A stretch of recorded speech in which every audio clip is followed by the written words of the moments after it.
What's up, everybody? This is Rob from LearnBridge.nyc, and these are the results from our most recent online weekly Pro-Am tournament. We hold this on BridgeBase every Friday and Saturday, so if you want to get in and play against these world-class players that are playing every week in this tournament, you just need to go to www.learnbridge.nyc, and you can sign up for this weekly tournament and play these hands before you're looking at them in the video. This week started with a preemptive opening bid by one of our opponents on board one. You see that our partner passed. Our right hand opponent bid two hearts, showing a bad hand and a good six card suit, exactly what they have. And the question is, what did we do as south? Now, we had a pretty reasonable mix of bids. The only two you should really be thinking about here are three diamonds, which is just natural and showing at least a good opening hand or more, and a five card or longer suit. Or a lot of you chose two no trump. And two no trump just shows the same thing that a one no trump overcall would show, which is a good 15 to 18 high card points and balanced distribution, and definitely a stopper in the heart suit. Now, we do have a stopper on this hand for sure, but ace small is not the best stopper, so I chose to be a little conservative here and just bid three diamonds. And as you can see, the West player raised to three hearts, and here's where I passed. Now, some of you actually bid three diamonds initially, and then when it went three hearts pass pass, you bid three no trump, and that's too much here, right? You're not going to be doing that because you certainly don't know what's going on here. Partner doesn't have to really have anything. So for those of you that actually bid three diamonds and then three no, you bid a little bit too aggressively. You either bid two no right away, or you bid three diamonds and then you do what I did here. You just pass, right? Because partner knows you have an opening hand and they didn't bid anything at all, right? They didn't make any try to go anywhere else, and they certainly didn't raise your suit. So they kind of are communicating that they can't do anything, right? So you certainly don't want to bid 3-0 in that situation. You can see that the results were scattered between either defending three hearts and 3-0, just like we expect here. And you see a lot of the top pros are going down a whole bunch in 3-0 trump. And the one thing all the pros have in common that went down quite a few tricks here are they all played diamonds the same way. And they actually just took an inference from the auction and the cards that they could see after one round of diamonds. So let's take a look at Vince DeMay playing this hand. He managed to go down only four, which was a lot better than some of the other top level players who were going down five and six on this line of play. But here's what we all know. We know right hand opponent is long in hearts, right? Because they open two hearts, right? So they have at least six hearts, which means they're probably short in one or more of the other suits. So we're going to see a heart lead here, and we see that our right hand opponent plays the queen and we win the ace. And if we're going to play someone to be short in diamonds, we are going to play that person to be east. So the card we want to play initially from our hand is the king of diamonds, right? We get to see one card get played first, and it's actually an honor card. We see the 10. So this becomes what's called a restricted choice problem. When we see one person play an honor to the trick, we can assume that the other card we're looking for is in the other player's hand more often than not. And if we go simply by that, we would probably play West to have the queen of diamonds. But add to that, that East is the one that actually opened two hearts, so they have a long heart suit. So if someone is short, it does rate to be East. So all of these factors tied together mean that this is not a normal 8 ever 9 never situation. We have more information here, so we're not going to just blindly lay down the ace and the king of diamonds. However, if you did that, you made 3 no trump on this hand most likely. But if you played to actually make it under most of these circumstances, you would probably play it the way you see all these top pros playing it, which is we play the king of diamonds, we see that 10, we know right hand opponent has a lot of length in one suit, so we're going to play for the finesse to be on.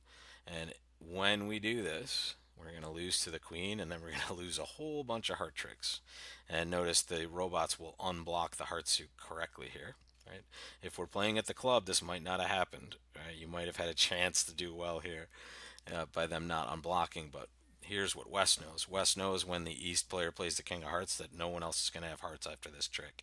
So they have to play the Jack underneath. so that partner can safely take the 10 and then the rest of their heart tricks. And it's just so West doesn't end up locked in their hand. So the robots are clearly going to get this situation right. But you can see on this particular hand how you could play differently if you're not thinking about everything that's going on at the table. So those of you that did make 4 or 3 no trump, you guessed diamonds correctly for this hand, but in the long run, you're probably better off playing it the way the pros played it, because that's the most likely distribution of the cards, even though, as you can see, the result did not actually turn out too well for them. For those of you that just passed out 3 hearts, you should beat it a trick. And you're just going to end up making sure you take all your winners before the opponents can pitch away their losers on the spades. And you'll see on this hand, I actually led the king of spades for lack of a better idea. As it turns out, a diamond is a pretty decent lead on this hand as well. Spade lead didn't give anything up either. It gave them a finesse that they were always going to be able to take.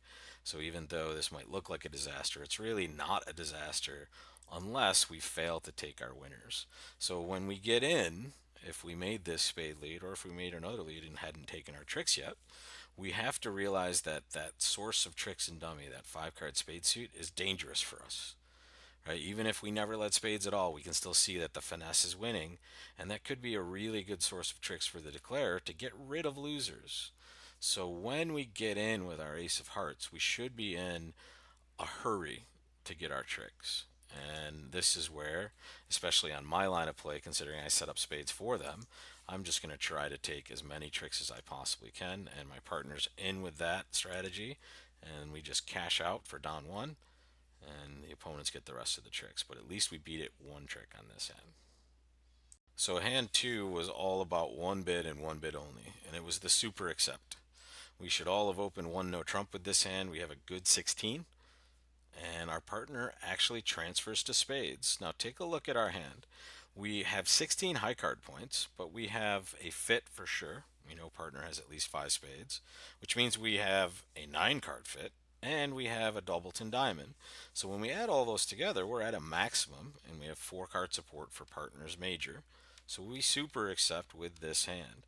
If you did not do this, you played 2 spades, and you made way too many.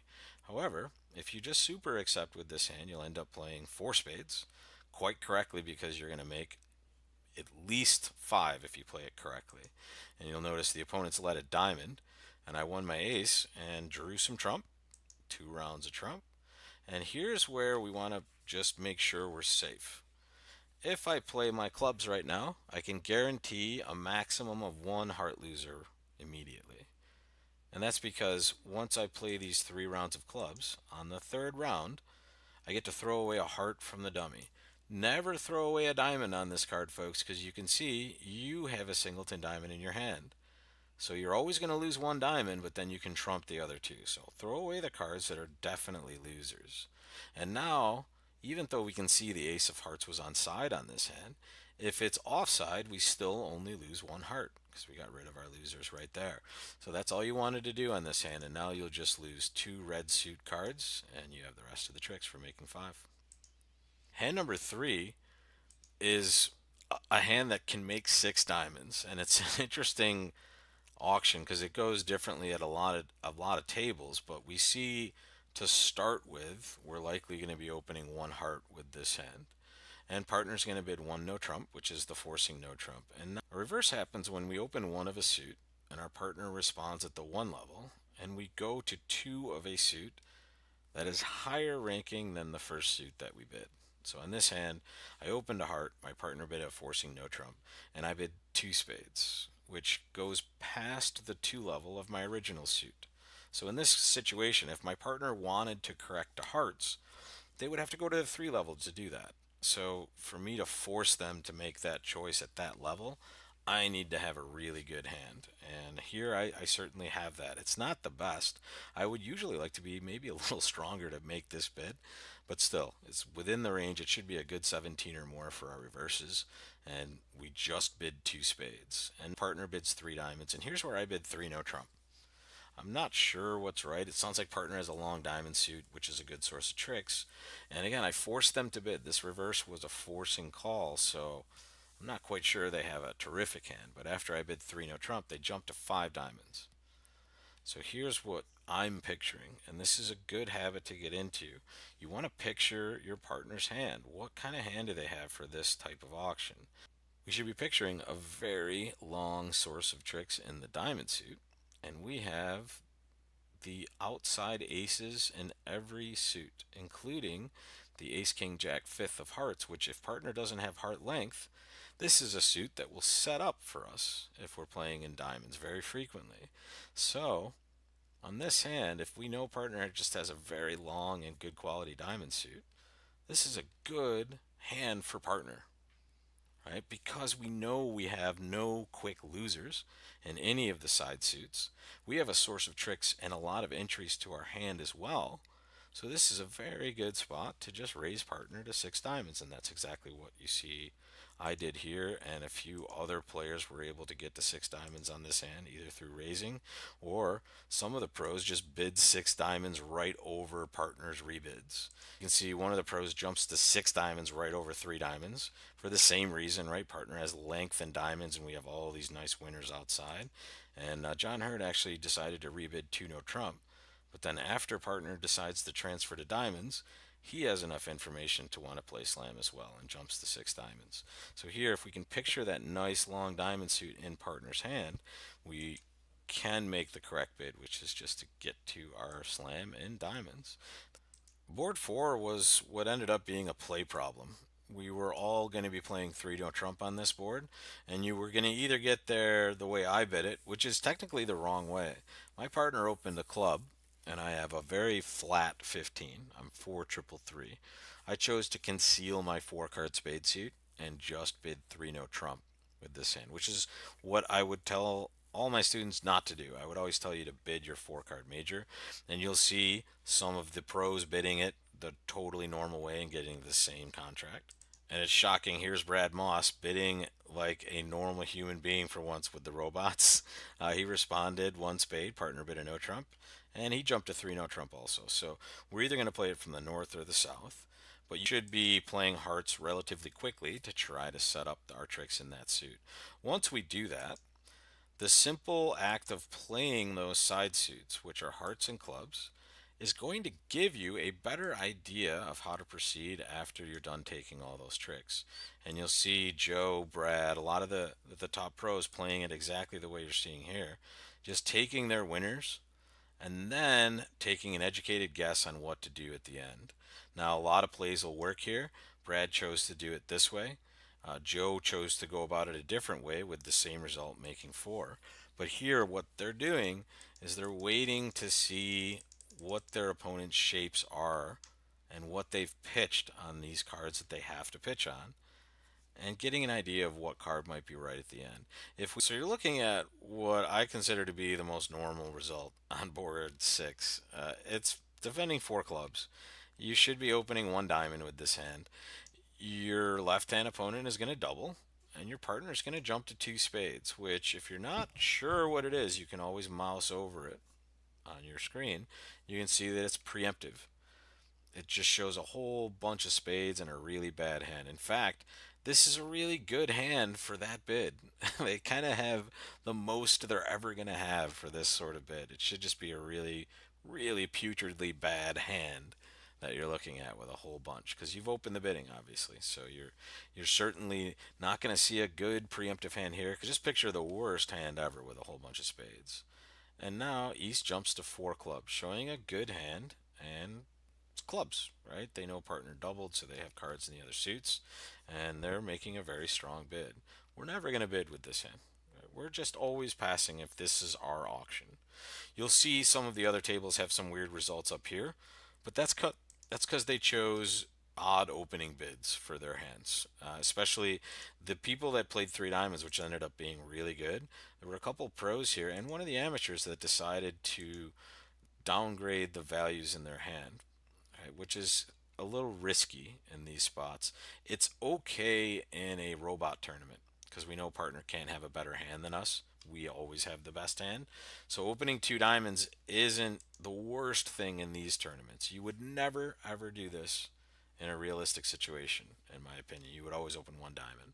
But knowing partner cannot have any more points than you means that sometimes in these robot tournaments, you can make a bid like this. It ends up working out really well for these players.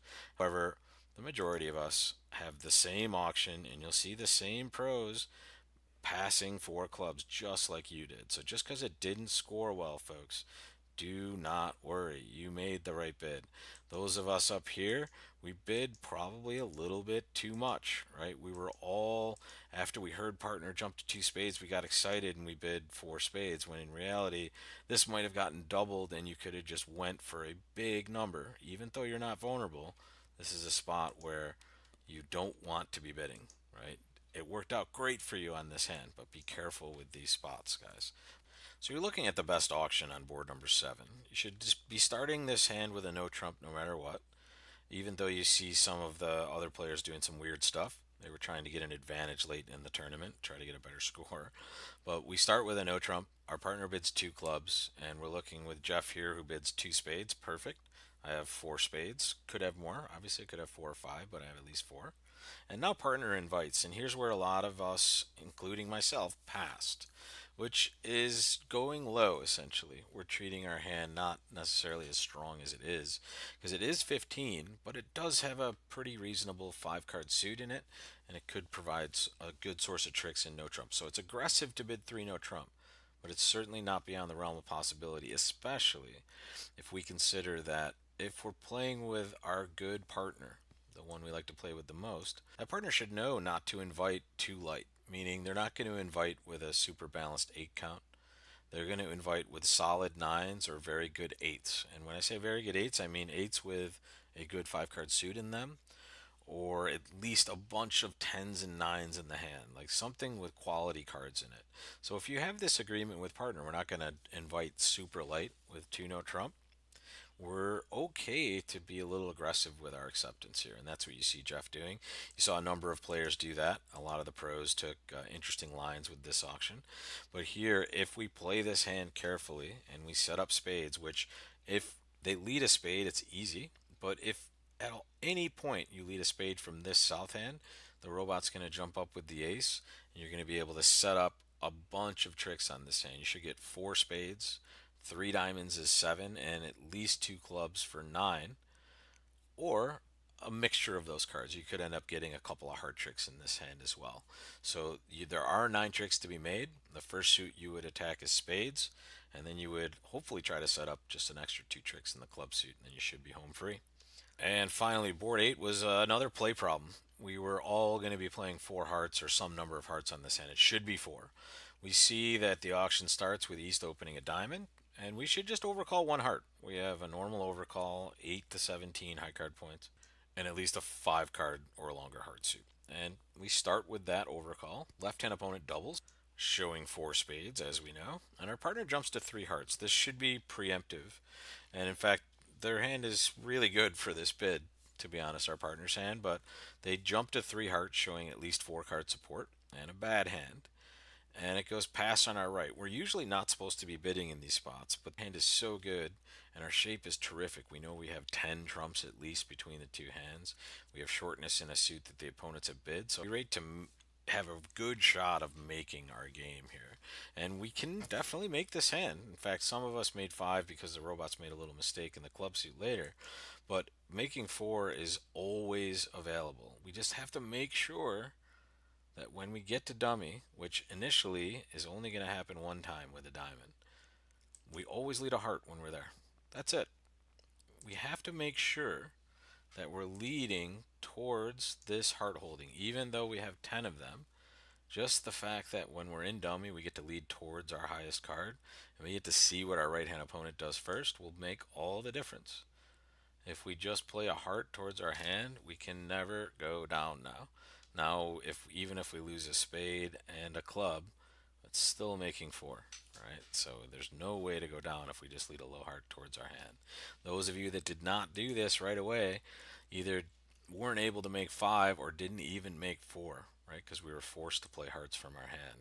So sometimes some of you want to play a card so quickly and you're worried about the director, worried about something else going on, or maybe we're just not focused on the game.